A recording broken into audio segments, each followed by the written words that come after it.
ಆತ್ಮೀಯರೇ, ನಮ್ಮ ಮೊದಲನೇ ಸಂಚಿಕೆಯಲ್ಲಿ ಮೈಸೂರಿನ ರೀತಿ ರಿವಾಜುಗಳ ಬಗ್ಗೆ, ಅರಮನೆಯಲ್ಲಿ ನಡೀತಕ್ಕಂತ ಸಂಭ್ರಮದ ಬಗ್ಗೆ, ಜೊತೆಗೆ ಸತ್ಯ ಸರ್ಗೆ ಗೌರಿ ಸತ್ಯ ಅಂತ ಏನಕ್ಕೆ ಆ ಕುಟುಂಬಕ್ಕೆ ಹೆಸರು ಬಂತು ಅನ್ನೋದ್ರ ಬಗ್ಗೆ ಸಾಕಷ್ಟು ವಿಚಾರಗಳನ್ನ ತಿಳಿಸ್ಕೊಟ್ರು. ಎರಡನೇ ಹಂತದಲ್ಲಿ ನಾವು ಮೈಸೂರಿನಲ್ಲಿ ರಾಜಾಡಳಿತದ ಹಲವಾರು ಹೆಗ್ಗುರುತುಗಳು ಇದ್ವು, ಅವು ಇಂದಿಗೂ ಸಹಿತ ಇದೆ. ಆ ಹೆಗ್ಗುರುತುಗಳ ಬಗ್ಗೆ, ಮೈಸೂರಿನ ಹಿರಿಮೆಯನ್ನು ಸಾರಿದ ಆ ಸ್ಮಾರಕಗಳ ಬಗ್ಗೆ, ಮೈಸೂರಿನ ಕೀರ್ತಿಯನ್ನ ಬೆಳಗಿದಂತ ಹಲವಾರು ಐತಿಹಾಸಿಕ ಸ್ಮಾರಕಗಳ ಬಗ್ಗೆ, ಲ್ಯಾಂಡ್ ಮಾರ್ಕ್ ಬಗ್ಗೆ ನಾವೀಗ ಮಾತಾಡಿಕೊಂಡಿದ್ವಿ.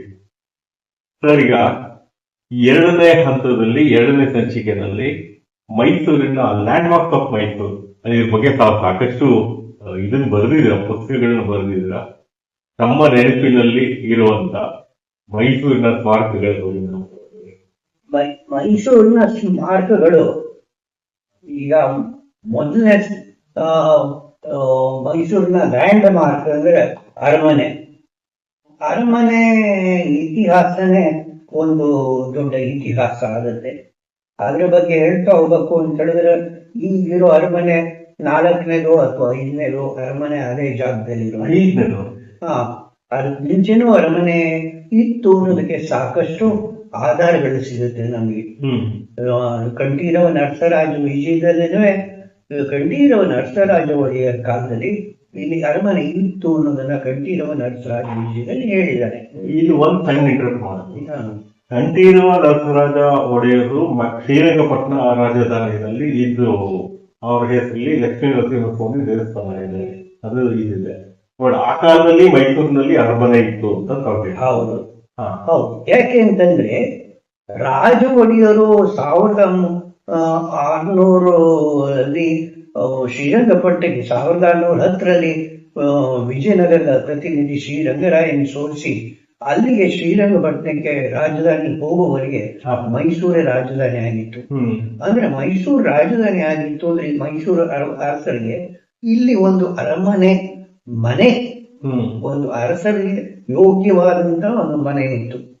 ಆವತ್ತು ಇವರು ಅರಸುಗಳು ಅಂದ್ರೆ ದೊಡ್ಡ ಪ್ರಮಾಣದ ರಾಜ ಆಗಿದ್ದೆ ಹೋಗಿದ್ರೆ ಅವರ ಯೋಗ್ಯತೆಗೆ ತಕ್ಕ ಒಂದು ಒಳ್ಳೆ ಮನೆ ಇತ್ತು, ಇಲ್ಲಿ ಒಂದು ಬಗ್ಗೆಲೆ ಇತ್ತು, ಅದನ್ನೇ ಅರಮನೆ ಅಂತ ಕನ್ಸಿಡರ್ ಮಾಡ್ತಿದ್ರು. ಅವರಲ್ಲಿ ಹೋದ ಮೇಲೆ ಇಲ್ಲಿ ಅವ್ರು ಏನ್ ಮಾಡಿದ್ರು, ಮೈಸೂರಿನ ಕಡೆಗಣಿಸ್ಲಿಲ್ಲ. ಯಾಕೆ ಅಂತ ಹೇಳಿದ್ರೆ ಅವರಿಗೆ ಚಾಮುಂಡಿ ಬೆಟ್ಟ ಒಂದು ದೊಡ್ಡದಾಗಿತ್ತು. ಚಾಮುಂಡಿ ತಾಯಿ ಅವರಿಗೆ ಮನೆ ದೇವರಾಗಿದ್ದರಿಂದ ಶ್ರೀರಂಗಪಟ್ಟಣ ಮೊದಲು ಪ್ರಾಮಿನೆನ್ಸ್ ಕೊಟ್ರೆ, ಎರಡನೇ ಪ್ರಾಮಿನೆನ್ಸ್ ಕೊಟ್ಟಿದ್ದು ಮೈಸೂರಿಗೆ. ಹಾಗಾಗಿ ಅವರು ಮೈಸೂರಿನ ಸಂಪರ್ಕ ಇದ್ದೇ ಇದ್ರು. ಈ ಹಳೆಗನ್ನಡ ಕಾವ್ಯಗಳಲ್ಲಿ ನಾವು ತಗೊಂಡಾಗ ಈ ಶ್ರೀರಂಗಪಟ್ಟಣದ ಜೊತೆಗೆ ಮೈಸೂರಿನ ವರ್ಣನೆಯೂ ಇದೆ. ಕಂಠೀರವ ನರಸರಾಜ ವಿಜಯ ನಮಗೆ ಸಾಕಷ್ಟು ಹಳೆಯ ಗ್ರಂಥ ನಮಗೆ ಸಿಗೋದು. ಅದರಿಂದ ಹಿಂದೆ ಯಾವುದು ಗ್ರಂಥಗಳು ಮೈಸೂರಿನ ಇತಿಹಾಸಕ್ಕೆ ಸಂಬಂಧಪಟ್ಟಾಗಿಲ್ಲ. 1600 ಚಿಲ್ಡ್ರನ್ನಲ್ಲಿ ಇದು ಬರೆದಿರೋ ಈ ಗ್ರಂಥ ಇದೆ, ಗೋವಿಂದ ವೈದ್ಯ. ಅವನು ಆತ ಬರೆದಿರೋ ಈ ಕಾವ್ಯ ಇದರಲ್ಲಿ ಗ್ರಂಥದಲ್ಲಿ ಆತ ಶ್ರೀರಂಗಪಟ್ಟಣದ ಜೊತೆಗೆ ಮೈಸೂರಿನ ವರ್ಣನೆಯೂ ಮಾಡಿದ್ದಾನೆ. ಆ ಮೈಸೂರಿನ ವರ್ಣನೆಯಲ್ಲಿ ಈ ಅರಮನೆಯ ವರ್ಣನೆಯೂ ಇದೆ. ಬಹಳ ಸುಂದರವಾದ ವರ್ಣನೆ. ಕವಿ ಸಹಜವಾಗಿ ಏನೋ ವರ್ಣನೆ ಜಾಸ್ತಿ ಮಾಡಿದ್ದಾನೆ ಅಂತ ನಾವು ಅಂದ್ಕೊಂಡ್ರೆ, ಇಲ್ಲಿ ಸುಂದರವಾದ ಒಂದು ಅರಮನೆ ಇತ್ತು ಅನ್ನೋದನ್ನ ನಾವು ಒಪ್ಕೋಬೇಕಾಗುತ್ತೆ. ಹಾಗಾಗಿ ಇದೇ ಸ್ಥಳದಲ್ಲಿ ಇಲ್ಲಿ ಒಂದು ಅರಮನೆ ಇತ್ತು. ಆಮೇಲೆ ಚಿಕ್ಕದೇವರಾಜ ಒಡೆಯರ್ ಪೀರಿಯಡ್ ಅಲ್ಲೇ ಒಂದು ಅರಮನೆ ಇತ್ತು. ಆಮೇಲೆ ಅದು ಅಭಿವೃದ್ಧಿ ಆಯ್ತು. ಆಮೇಲೆ ಅದು ಹೋಯ್ತು. ಟಿಪ್ಪು ಸುಲ್ತಾನ್ ಪೀರಿಯಡ್ ಅಲ್ಲಿ ಅದು ನಶಿಸಿ ಹೋಗಿ ಆದ ಕಲ್ಲುಗಳಲ್ಲಿ ನಸರಾಬಾದ್ ಕೋಟೆಗೆ ಕಟ್ಟಿದ್ರು. ಸೊ ಅದಾದ್ಮೇಲೆ ಇವರು ಮುಮ್ಮಡಿ ಕೃಷ್ಣಾಚಾರ್ಯರು ಅವರೊಂದು ಅರಮನೆ ಕಟ್ಟಿದ್ರು. ಅದು ಸುಟ್ಟೋಗಿ ಈಗ ಹೊಸ ಅರಮನೆ ಆಗಿದೆ. ಹೀಗಾಗಿ ನಮ್ಗೆ ಇತಿಹಾಸ ನೋಡ್ಕೊಂಡು ಹೋಯ್ತು ಅಂತ ಹೇಳಿದ್ರೆ ಒಂದು 4-5 ಅರಮನೆ ಇಲ್ಲಿ ಕಟ್ಟಿದ್ದು ನಮಗೂ ಗೊತ್ತಾಗಿದೆ. ದಾಖಲೆ ಸಮೇತ ಇದೆ. ಸೊ ಇದೇನು ಸುಮ್ಮನೆ ಎಕ್ಸಾಜರೇಟ್ ಮಾಡೋದಿಲ್ಲ. ಇದನ್ನ ಕಾವ್ಯಗಳಲ್ಲಿ ನಾವು ನೋಡಿದಾಗ ಯಾಕೆ ಅಂತ ಹೇಳಿದ್ರೆ ಕಾವ್ಯಗಳಲ್ಲಿ ಅರಮನೆ ಒಂದೇ ತರದ ವರ್ಣನೆ ಇತ್ತು ಅಂತಂದ್ರೆ ಆ ಇದ್ದ ಪೀರಿಯಡ್ಗೆ ವ್ಯತ್ಯಾಸಗಳು ಆಗೋದ್ರಿಂದ ಅಂಡ್ ಕೆಲವು ಕಡೆ ಅವರು ಅದನ್ನ ಅಭಿವೃದ್ಧಿ ಮಾಡಿದ್ರು, ಅದನ್ನ ಚೆನ್ನಾಗಿ ನೋಡ್ಕೊಂಡ್ರು ಅನ್ನೋದನ್ನ ಪ್ರಸ್ತಾಪ ಬಂದಾಗ, ಕೋಟೆ ಕಟ್ಟಿದ್ರು, ಈ ರೀತಿ ಏನಾದ್ರು ಬಂದಾಗ ಏನಾಗುತ್ತೆ ಅಂತಂದ್ರೆ ಇಲ್ಲಿ ಬಹಳ ಒಂದು ಒಳ್ಳೆ ಭವ್ಯವಾದ ಬಂಗಲೆ, ಅರಮನೆ ಅಂತ ಕರೆಯುವಂತ ಭವ್ಯವಾದ ಬಂಗಲೆ ಇದ್ದು ಇವರಿಗೆ ಅಂತ ಅದೊಂದು ಎಸ್ಟಾಬ್ಲಿಷ್ ಆಗುತ್ತೆ ಸಾಕ್ಷಿಭೂತವಾಗಿ. ಸೊ ಹೀಗಾಗಿ ಇದು ರಾಷ್ಟ್ರೀಯ ಅರಮನೆಯೋ ಇದೇ ಅರಮನೆಯೋ ಆದ್ರೆ ಸೊ ಇದು ಪ್ರೈಮರಿ ಲ್ಯಾಂಡ್ ಮಾರ್ಕ್ ಮೈಸೂರು, ಬಹಳ ದೊಡ್ಡ ಲ್ಯಾಂಡ್ ಮಾರ್ಕ್. ಬಿಕಾಸ್ ಈ ಅರಮನೆ ಸುತ್ತಲೇ ಮೈಸೂರು ಡೆವಲಪ್ ಆಗಿರೋದು. ಸೊ ಅರಮನೆ ನಮಗೆ ಒಂದೇ ಲ್ಯಾಂಡ್ ಮಾರ್ಕ್ ಅಂತ ಇಟ್ಕೊಂಡ್ರೆ ಇದರ ಸುತ್ತಲೇ ಸಾಕಷ್ಟು ಒಂದು ಕಾಲದಲ್ಲಿ ಇಡೀ ಮೈಸೂರು ನಗರ ಈ ಅರಮನೆ ಸುತ್ತ ಇದ್ದ ಕೋಟೆ ಒಳಗಡೆನೆ ಸೀಮಿತವಾಗಿದ್ದರಿಂದ ಹೊರಗಡೆ ಎಲ್ಲಿದ್ದ ಗ್ರಾಮ ಪ್ರದೇಶಗಳಾಗಿದ್ದರಿಂದ ಕೊಪ್ಪಳು ಈ ತರದ ಜಾಗಗಳು ಕೋಟೆಯಿಂದ ಹೊರಗಡೆ ಇದ್ದಿದ್ರಿಂದ ಹೊರಗಡೆ ಸಾಕಷ್ಟು ಇವೆಲ್ಲನೂ ಮನೆಗಳು ಇವೆಲ್ಲನೂ ಅಭಿವೃದ್ಧಿ ಆಗಿರಲಿಲ್ಲ. ಕೋಟೆ ಸುತ್ತಮುತ್ತಲೂ ಸಣ್ಣ ಪುಟ್ಟ ತೋಟಗಳು ಈ ತರದ ಜಾಗಗಳೇ ಜಾಸ್ತಿ, ಹಸಿರು ಜಾಗಗಳೇ ಜಾಸ್ತಿ. ಸೊ ಹೀಗಾಗಿ ಮೈಸೂರಿನ ಕೋಟೆ ಒಳಗಡೆ ಲ್ಯಾಂಡ್ ಮಾರ್ಕ್ ಬಿಲ್ಡಿಂಗ್ ವಾಸುದೇವಾಚಾರ್ಯರು, ನಮ್ಮ ಮೈಸೂರು ವಾಸುದೇವಾಚಾರ್ಯರು ಕೃತಿಗಳನ್ನ ಏನ್ ಮಾಡಿದ್ರೆ ಅವರು ನೆನಪುಗಳ ಪುಸ್ತಕದಲ್ಲಿ ಅವ್ರಿಗೆ ಕಂಡ ಮೈಸೂರಿನ ಬಗ್ಗೆ ಸಾಕಷ್ಟು ಇದನ್ನ ಒಳಗಡೆ ಹೇಗಿತ್ತು ಅನ್ನೋದನ್ನ ಒಳಗಡೆ ಬಹಳ ಸುಂದರವಾಗಿ ಕೊಟ್ಟಿದ್ದಾರೆ. ಒಳ್ಳೊಳ್ಳೆ ಬಂಗ್ಲೆ, 2 ಅಂತಸ್ತಿನ ಬಂಗ್ಲೆ ಇತ್ತು, 3 ಅಂತಸ್ತಿನ ಬಂಗ್ಲೆ. ಇನ್ಫ್ಯಾಕ್ಟ್ ನಮ್ಮ ಪೂರ್ವಿಕರ ಮನೆ ಕೂಡ ಅಲ್ಲೇ ಅರಮನೆಯಲ್ಲಿ ಇತ್ತು, ಭೌತಿಕನ ರಸ್ತೆನಲ್ಲಿ. ಸೊ ಹೀಗಾಗಿ ಆ ಅರಮನೆ ಸುತ್ತು ಏನು ಜಾಗಗಳಿತ್ತು ಅದೇ ಒಂದು ಲ್ಯಾಂಡ್ ಮಾರ್ಕ್ ಪ್ಲೇಸ್ ಆಗಿತ್ತು.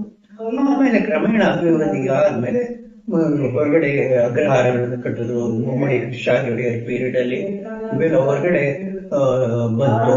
ಅರಮನೆ ಸುತ್ತಲೂ ಸ್ವಲ್ಪ ವ್ಯವಸ್ಥಿತವಾಗಿರಲಿ ಅಂದ್ಬಿಟ್ಟಿದ್ವಿ. ಆಮೇಲೆ ಇಸ್ಮಾಯಿಲ್ ಪೀರಿಯಡ್ ಅದನ್ನೆಲ್ಲ ಡೆವಲಪ್ ಮಾಡಿದ್ರು. ಹೀಗಾಗಿ ಹೊರಗಡೆ ಲ್ಯಾಂಡ್ ಮಾರ್ಕ್ ಎಸ್ಟಾಬ್ಲಿಷ್ ಆಗೋಕ್ಯವಾಯಿತು. ಟಿಪ್ಪು ಸುಲ್ತಾನ್ ಪೀರಿಯಡ್ ಅಲ್ಲಿ ನಮಗೆ ನಜರ್ಬಾದ್ ಕೋಟೆ ಕಟ್ಟಿ, ನಜರ್ಬಾದ್ ಅಲ್ಲಿ ಒಂದು ಮನೆಗಳನ್ನು ಕಟ್ಟಿ ಎಲ್ಲ ಅದನ್ನ ಡೆವಲಪ್ ಮಾಡಿದ್ರೆ ಮೈಸೂರಿಗೆ ಸರಿಯಾಗಿ, ಯಾಕೆಂದ್ರೆ ಮೈಸೂರು ಪಾಳಲಿದ್ದಿತ್ತು ಅಷ್ಟು. ಯಾಕೆಂದ್ರೆ ಈ ಟಿಪ್ಪು ಸುಲ್ತಾನು ಅವರೆಲ್ಲ ಸುಮಾರು 60 ವರ್ಷಗಳ ಕಾಲ ಯುದ್ಧ ಆ ಕಡೆ ಗಮನ ಕೊಟ್ಟಿದ್ರಿಂದ ಮೈಸೂರು ಮಹಾರಾಜರ ಆಡಳಿತ ಮುಂಚಿನ ಕ್ಷೀಣಿಸಿ ಹೋಗಿದ್ರಿಂದ ಮೈಸೂರು ಕಡೆ ಅಷ್ಟು ಗಮನ ಕೊಡದೇನೆ ಮೈಸೂರು ನಿರ್ಲಕ್ಷಿಸಿಕೊಂಡಿತ್ತು.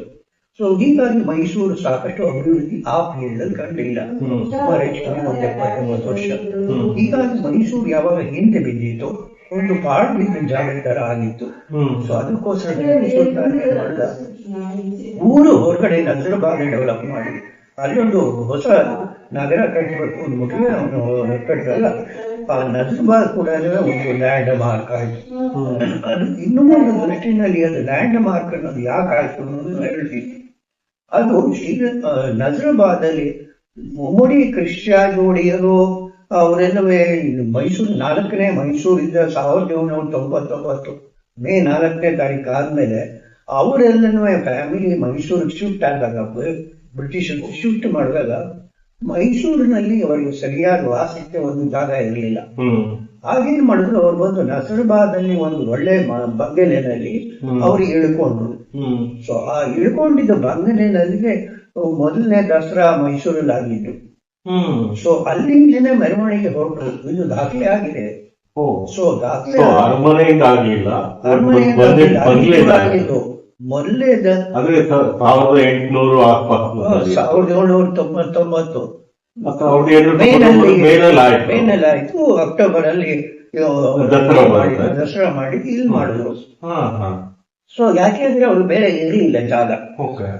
ಆಮೇಲೆ ಅವರು ಅಲ್ಲಿ ಇಟ್ಕೊಂಡು ಇದನ್ನ ಡೆವಲಪ್ ಮಾಡಿದ್ರು, ಅರಮನೆನ ಕಟ್ಟಿಸಿದ್ರು. ಪೂರ್ಣಯ್ಯನವರು ಅವರೆಲ್ಲನೂ ಯಜಮಾನರಾಗಿದ್ದಾಗ ಅವರೆಲ್ಲ ಇನಿಷಿಯೇಟಿವ್ ತಗೊಂಡು, ಮುಮ್ಮಡಿಯವರು ಇನ್ನೂ ಚಿಕ್ಕವರು ಸೊ ಅವರೆಲ್ಲನೂ ರಾಣಿ ಲಕ್ಷ್ಮಮ್ಮಣ್ಣಿಯವರು ಅವರೆಲ್ಲ ಇನಿಷಿಯೇಟಿವ್ ತಗೊಂಡು ಆಗಿನ ಮುಮ್ಮಡಿ ಕೃಷ್ಣಾಜಿಯವರ ಕಾಲದ ಅರಮನೆ ಕಟ್ಟಿಸಿದ್ರು. ಸೊ ಹೀಗಾಗಿ ನಜರ್ಬಾದ್ ಕೂಡ ಒಂದು ಲ್ಯಾಂಡ್ ಮಾರ್ಕ್ ಪ್ಲೇಸ್.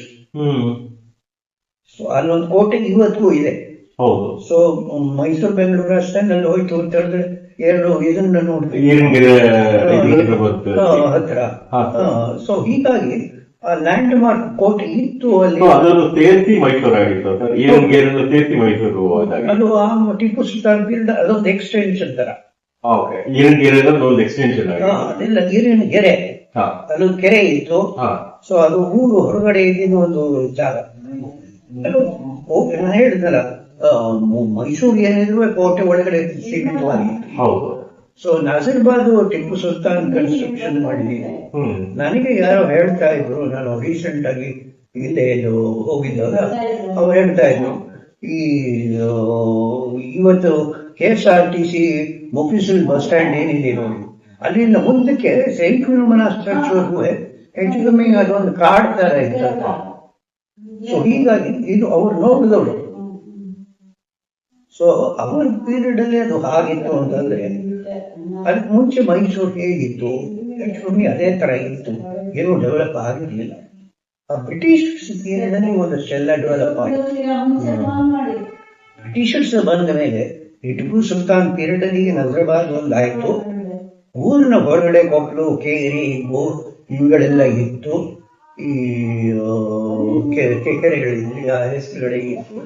ಸೊ ಹೀಗಾಗಿ ಅವೆಲ್ಲ ಜಾಗಗಳಿತ್ತು.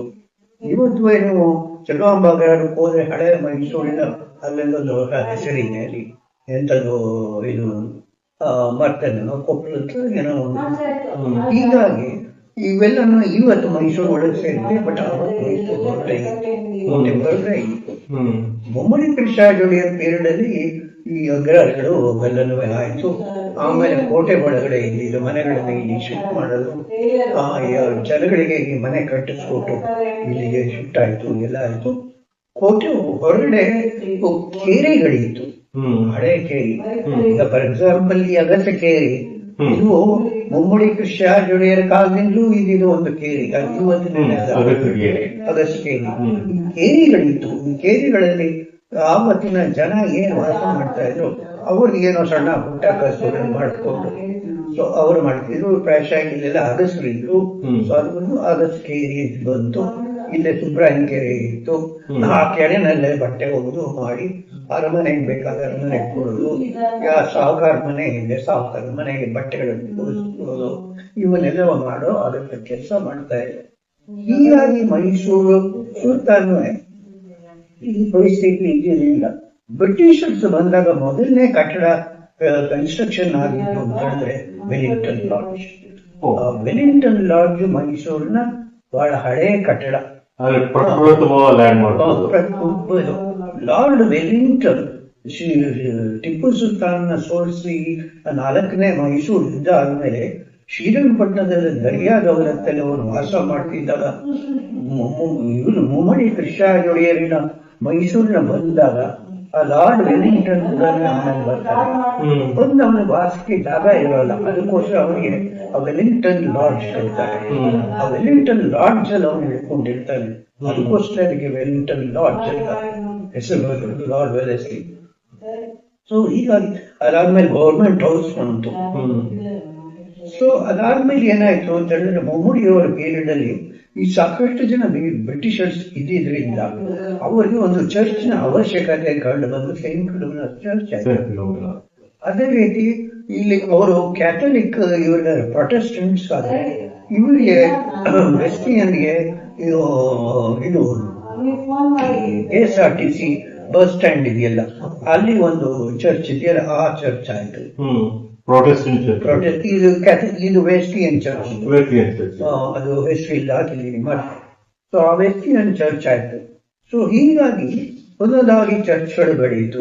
ರೋಮನ್ ಕ್ಯಾಥೋಲಿಕ್ಗೆ ಸೈಂಟ್ ಫಿಲೋಮಿನಾಸ್, ವೆಸ್ಲಿಯನ್ಗೆ ಬಟ್ಲೋಮಿಯಾ ಚರ್ಚ್, ವೆಸ್ಲಿಯನ್ ಚರ್ಚ್, ಇವೆಲ್ಲ ಬಂತು.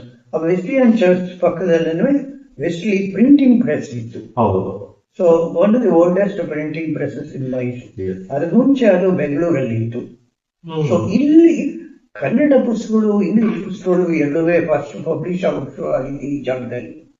ನಮ್ದು ಇತ್ತು, ಹ್ಮ್. ಬಟ್ ಆದ್ರೆ ಆ ಮಟ್ಟದಲ್ಲಿ ಇರಲಿಲ್ಲ. ವೆಸ್ಟರ್ನ್ ಇದೆಲ್ಲ first ಪ್ರೆಸ್ ಅಲ್ಲಿ ಶುರು ಆಗಿದೆ. Okay. ಸೊ ಅದು ಸುಮಾರು ಹೆಚ್ಚು 1970ರವರೆಗೂ ಅದು ಚೆನ್ನಾಗಿ ಕೆಲಸ ಮಾಡ್ತು. ಆಮೇಲೆ ಅದು ಮುಚ್ಚೋಯ್ತು. ಈಗಿನ ಅಂಗಡಿಗಳು ಅದು ಇದು. Even suburban bus stand construction time ಅಲ್ಲೂ ನಾವು ಅಲ್ಲಿ ಬೋರ್ಡ್ಗಳು ನೋಡ್ತಾ ಇದ್ವಿ. ಹೌದು. ಲ್ಯಾಂಡ್ ಮಾರ್ಕ್ ಇತ್ತು. ಲ್ಯಾಂಡ್ ಮಾರ್ಕ್ ಆ ಸಬರ್ಬನ್ ಬಸ್ ಸ್ಟ್ಯಾಂಡ್ ಜಾಗದಲ್ಲಿ ಇದು B.Ed ಟ್ರೈನಿಂಗ್ ಕಾಲೇಜ್ ಇತ್ತು. ಹೌದು. ಸೊ B.Ed ಟ್ರೈನಿಂಗ್ ಕಾಲೇಜಲ್ಲಿ ಈ ಪಂಡಿತರ ಕೋರ್ಸ್ಗೋಸ್ಕರ, ಕನ್ನಡ ಪಂಡಿತರ ಕೋರ್ಸ್ಗೋಸ್ಕರ ಟ್ರೈನಿಂಗ್ ಕೊಡೋರು.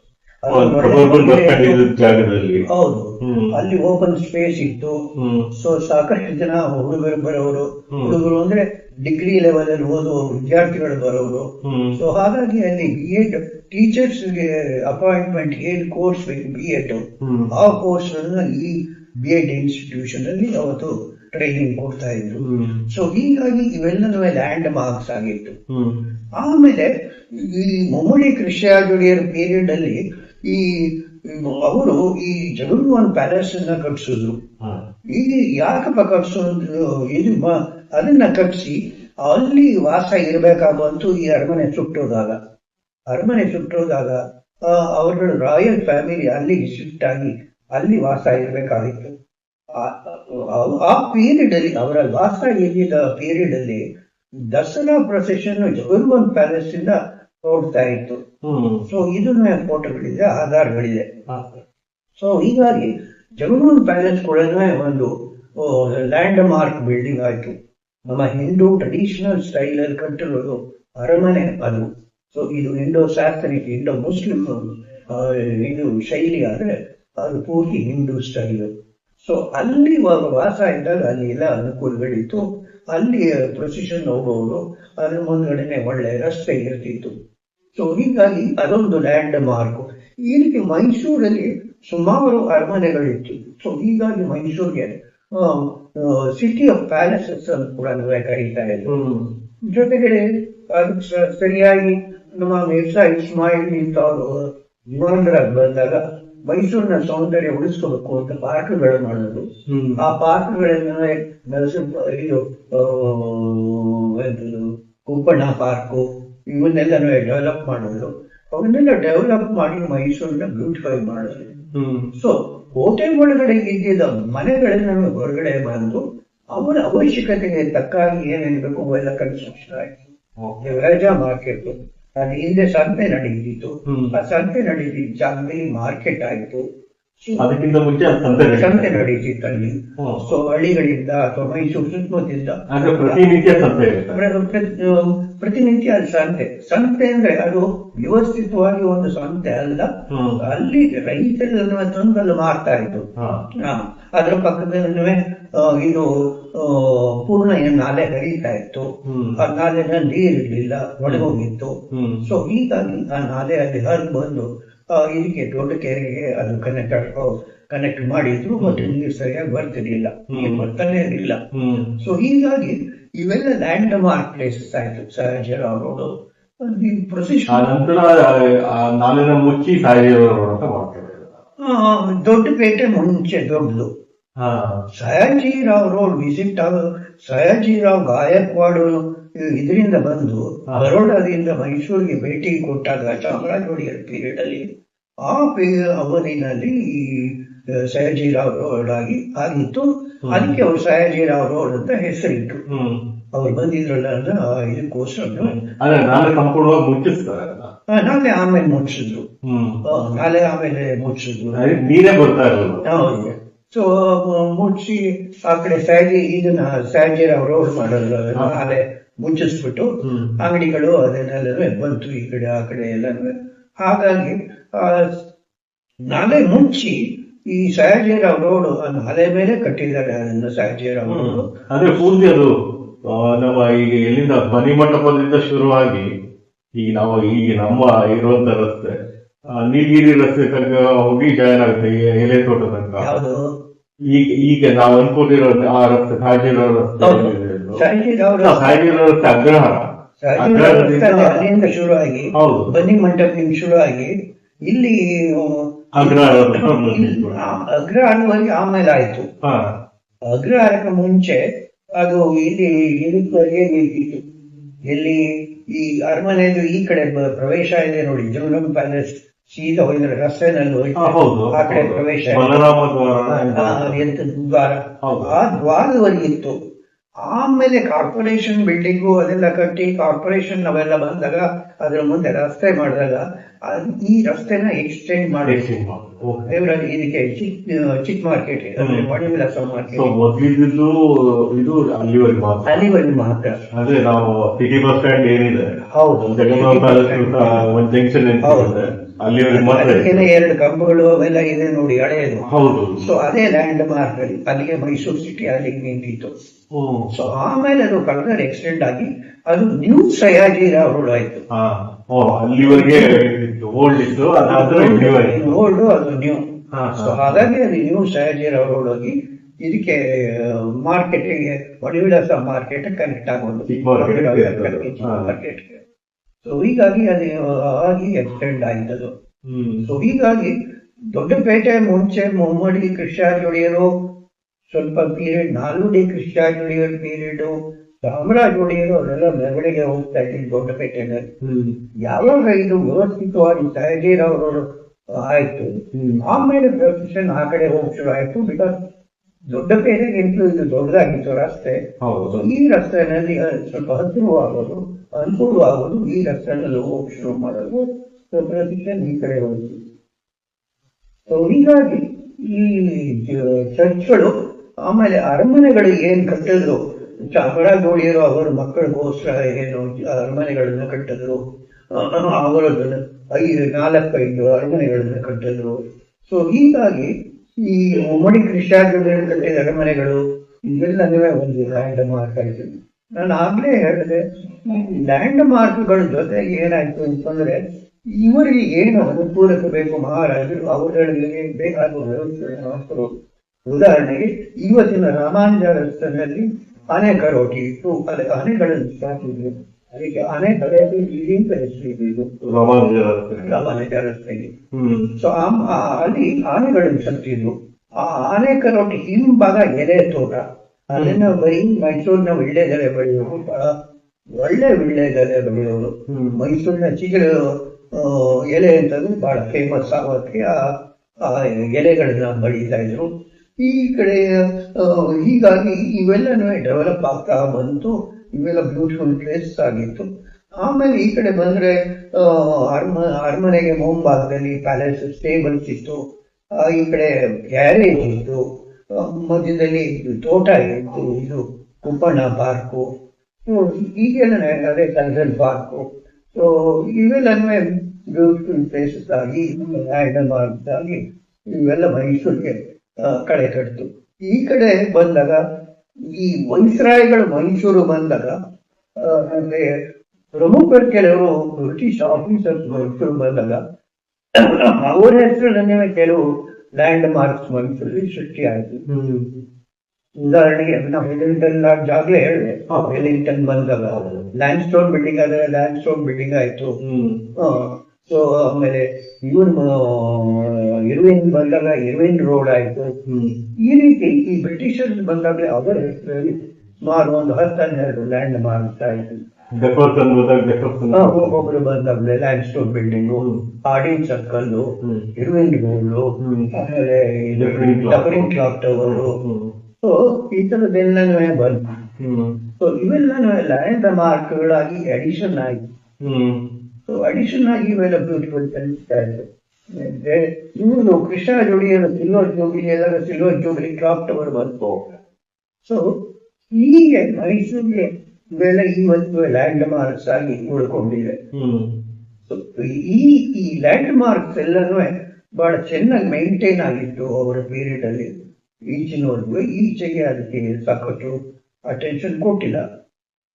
ಸೊ ಈ ಲ್ಯಾಂಡ್ ಮಾರ್ಕ್ಸ್ ಇವೆಲ್ಲ ವಿಶೇಷವಾಗಿ ಪ್ರವಾಸಿಗಳನ್ನ ಆಕರ್ಷಣೆ ಮಾಡಕ್ಕೆ ಮೈಸೂರಿನ ಜನ ಸಾಯಂಕಾಲದ ಹೊತ್ತು ಇಷ್ಟೊತ್ತಿದ್ದಾಗ ಹೋಗಿ ಅಲ್ಲಿ ಕೂತ್ಕೊಂಡು ಟೈಮ್ ಸ್ಪೆಂಡ್ ಮಾಡಕ್ಕೆ ಅನುಕೂಲ ಆಗಿತ್ತು. ದೇವರಾಜ ಮಾರ್ಕೆಟ್ ಎಲ್ಲ ರೀತಿ ಸೌಕರ್ಯ ಎಲ್ಲ ಇತ್ತು. ಈ ದೇವರಾಜ ಮಾರ್ಕೆಟ್ ಜನರಿಗೆ ಇವೆಲ್ಲ ಅನುಕೂಲ ಇರ್ತದೆ. ಆಸ್ಪತ್ರೆಗಳು, KR ಆಸ್ಪತ್ರೆ, ಚಲುವಾಂಬ ಆಸ್ಪತ್ರೆ, ಈ ಕಡೆ ಇಲ್ಲಿ ಬಂದಾಗ ಚಾಮರಾಜೇಂದ್ರ ಟೆಕ್ನಿಕಲ್ ಇನ್ಸ್ಟಿಟ್ಯೂಟ್, ನಾಗರಿ ಮೈಸೂರಿನ ಕ್ರಾಫ್ಟ್ಸ್ ಡೆವಲಪ್ ಆಗಬೇಕು ಅಂತ ಅವರು ಚಾಮರಾಜೇಂದ್ರ ಟೆಕ್ನಿಕಲ್ ಇನ್ಸ್ಟಿಟ್ಯೂಟ್ ಶುರು ಮಾಡಿ ಅಲ್ಲಿ ಮೈಸೂರಿನ ಕ್ರಾಫ್ಟ್ಸ್ ಅವಕಾಶ ಮಾಡಿಕೊಟ್ರು. ಈ ಕಡೆ ಸ್ಯಾಂಡಲ್ವುಡ್ ಆಯಿಲ್ ಫ್ಯಾಕ್ಟ್ರಿ ಆಯ್ತು, ಸಿಲ್ಕ್ ಫ್ಯಾಕ್ಟ್ರಿ ಆಯ್ತು. ಇವೆಲ್ಲನೂ ಏನು ಮೈಸೂರಿನಲ್ಲಿ ಏನು ಪ್ರೊಡ್ಯೂಸ್ ಮಾಡ್ಬೋದು ಅದೆಲ್ಲ ಇಲ್ಲಿ ಶುರುವಾಗಿ ಮೈಸೂರಿನ ಮಹಾರಾಜರು ಮೈಸೂರನ್ನ ಸಾಕಷ್ಟು ಬೆಳೆಸಿ ಇಲ್ಲಿ ಸಾಕಷ್ಟು ಲ್ಯಾಂಡ್ ಮಾರ್ಕ್ಸ್ ಬೇಕು.